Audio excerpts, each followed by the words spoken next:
So I hope that you have answered all the 10 questions within 10 minutes. This is a part 2 of AFCAT mock test series. So we'll see the solutions one by one. While discussing the solutions also, you'll be seeing the questions on board. So the first question is subtracting 0101 from 1110 in binary terms we get dash. So this is a digital electronics question. You need to perform subtraction, that is binary subtraction. So generally we, in order to subtract a binary number from another number, we go for 2's complement method.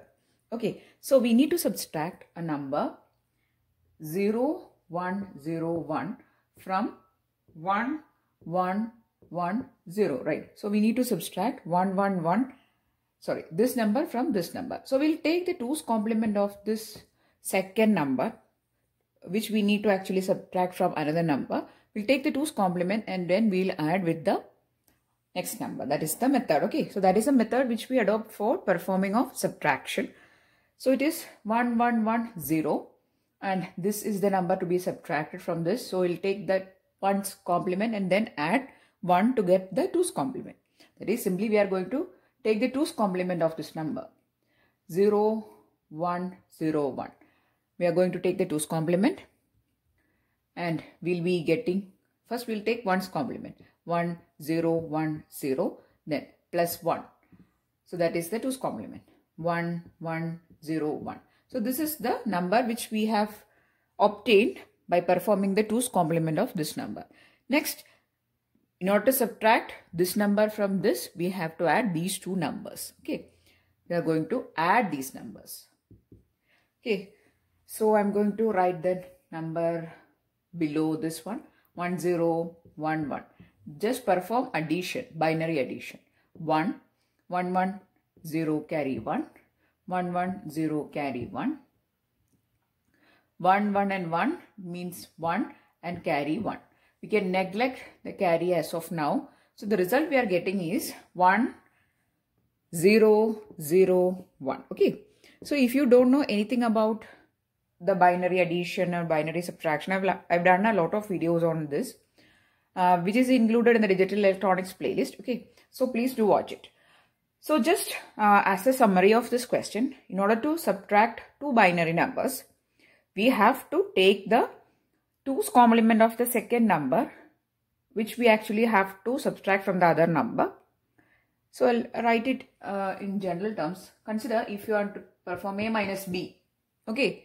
So this is the first number, this is the second number. So we have to perform, we have to take the 2's complement of B and then we have to add it. Okay. So it will be A plus B's 2's complemented form. Okay. So that is the logic. Okay. Anyway, the correct answer for the first question is option C is the correct option or the correct answer for the first question.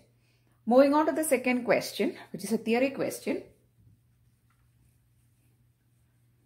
Let me just remove this and make some space. Okay.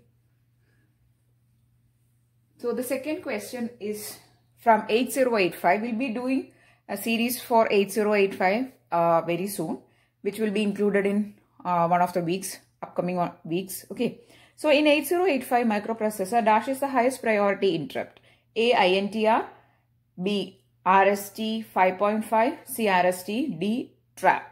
The correct answer is for 8085, the highest priority interrupt is called trap. Okay. So this is the second question. And the correct answer for the second question is D, which is trap. Trap is the highest priority interrupt. So while discussing 8085, we'll be discussing about interrupts as well. And in that, we'll be discussing about the various interrupts, its organization and everything. Okay. Also, we have done for 8051, we have done the memory organization, timer. We have done the addressing modes and also interrupts. Okay. So in one of the coming weeks, we'll do for 8085 microprocessor also. Anyway, just know that for 8085, the highest priority interrupt is D, trap. Okay. Moving on to the third question. The third question is actually a logical cum theory type of question. So the third question is actually to find what is the next number in the series. So the series goes like this: 1, 3, 11, 19, 37, like this. Okay. So what is the next number? So the next number is, so if you know the periodic table in chemistry, if you know the periodic table, so this series is actually representing the atomic number of group 1 elements. Okay, so if you are familiar with that, so you know that AFCAT examination consists of the basics of physics, chemistry and everything. So you should be also aware of these subjects, its basics, its core concepts. Okay, so here this series is actually the representation of atomic number of group 1 elements, and the next atomic number coming is 55. So for your reference, I'm going to include the image of this series.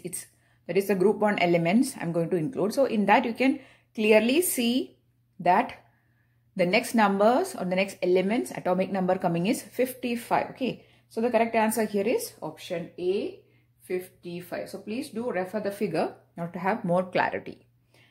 Moving on to the next question, which is the fourth question. Fourth question is regarding H parameters. So we have done a detailed video on H parameters. It is included in H parameters and all the other parameters that is included in the network analysis playlist.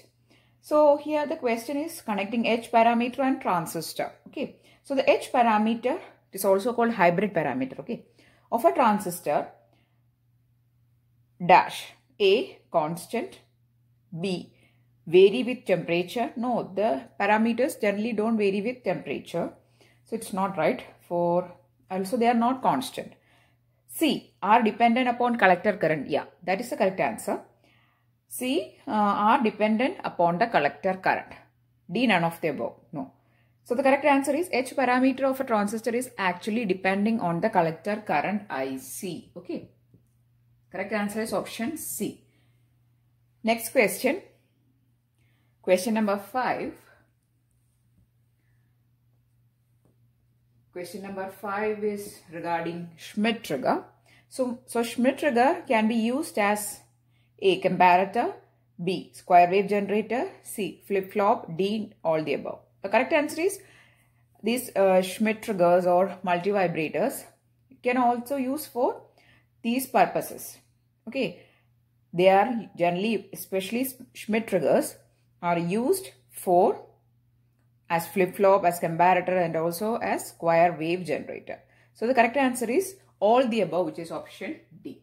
You can use Schmitt trigger as a flip-flop, as a square wave generator and also as comparator. Okay, correct answer is option D.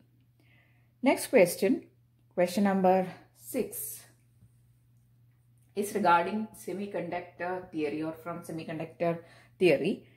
P-type semiconductor material as a whole is dash. A, positively charged, B, negatively charged, C, electrically neutral, D, dipole. Okay, so this is again a tricky question. So while seeing the P-type, there is a chance that you may write they are positively charged, but they are asking the material as a whole. Okay, so the material as a whole is not having any charge. Generally, these substances, even though they have some chemical properties, like they have holes in, majority holes or majority electrons, as a whole substance, they are electrically neutral. Okay, so correct answer is C, electrically neutral. So that's why they have specifically given as a material as a whole. Okay, so they are electrically neutral, which is option C. Next question, question number 7. Again, it's from oscillator session. We have done a detailed video on oscillators. All the oscillators we have discussed: differential, Colpitts, Clap, RC phase shift. We have discussed Wien-Bridge oscillator, Clap, not differential, it is amplifier. Okay, so we have discussed about Wien-Bridge oscillator, RC phase shift, Clap, Colpitts, Hartley. So this question is regarding Hartley oscillator. Hartley oscillator is dash. A, an inductively coupled oscillator. Yeah, the correct answer is it is a inductively coupled oscillator. If you see the feedback circuit, you can see inductors. Okay, so the correct answer is option A, inductively coupled oscillator. Other options are capacitor coupled, no. Switchable or for low frequency, no. D, resistance coupled, no. So the correct answer is A, inductively coupled. So please do watch the video on oscillators. Okay, So for question number 7, the correct answer is A. Moving on to the next question, which is question number 8. Waveguides are not used for frequencies below. So this is question number 8. Waveguides are not used for frequencies below A. 1 GHz, B. 10 GHz, C. 100 GHz, D. 500 MHz. The correct answer is, so while discussing waveguides, again we have done videos on waveguides also. For 1 GHz or below, we don't use waveguides. Okay. So the correct answer is option A. That is, for below 1 GHz, we don't use waveguides. Okay. So the correct answer is option A.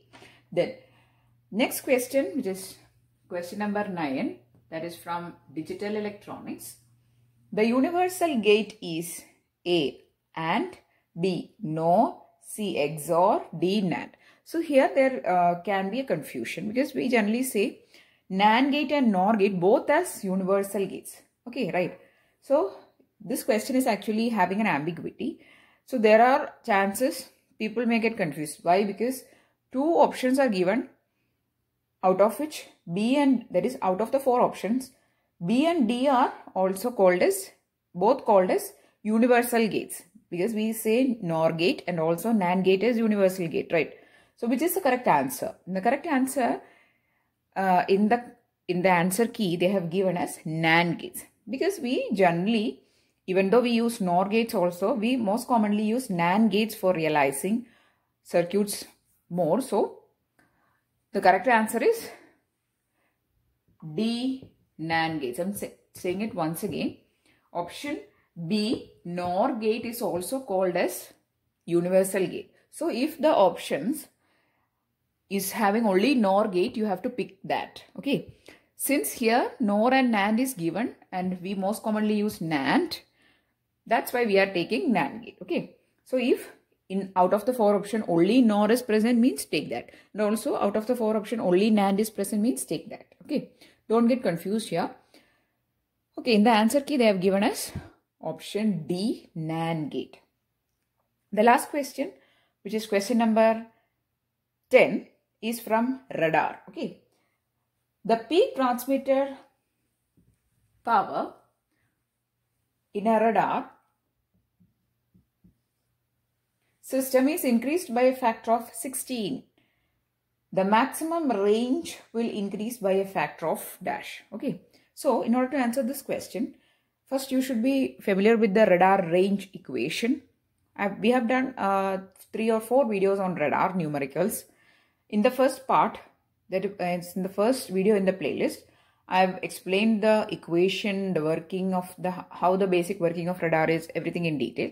You can watch that video if you want to have a basic idea of radar.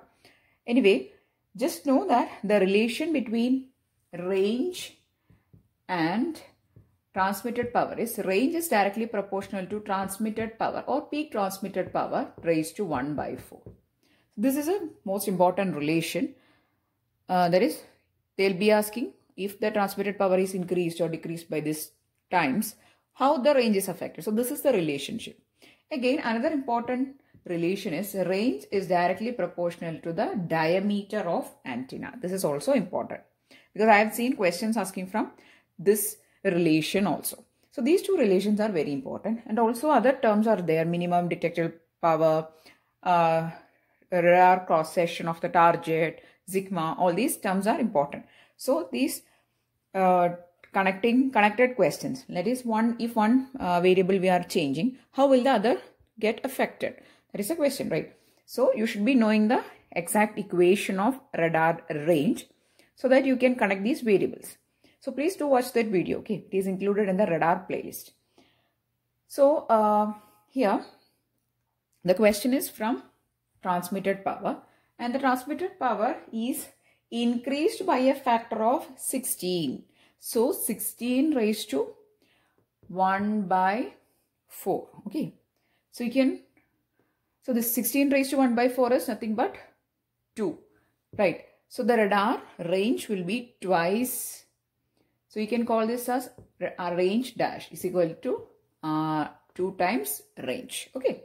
So this is the relation.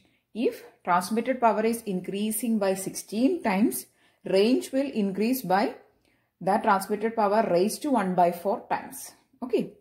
So that is a relation. I'll write it once again. Range is proportional to transmitted power PT raised to 1 by 4.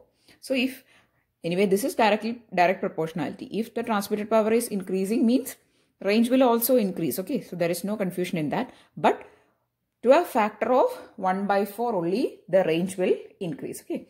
So here the answer is 16 raised to 1 by 4 is 2 times. Okay. So the range will increase by a factor of 2. Correct answer is option A, 2. So these are the 10 questions which we have included in this video. Again, these questions are not very tough questions.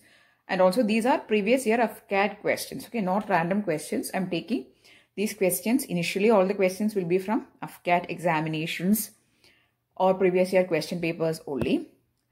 Okay, I'm telling it once again, there is not many question papers available over the internet. So we'll be taking standard questions from various sites and we'll be conducting the mock test series till the happening of your AFCAT examination.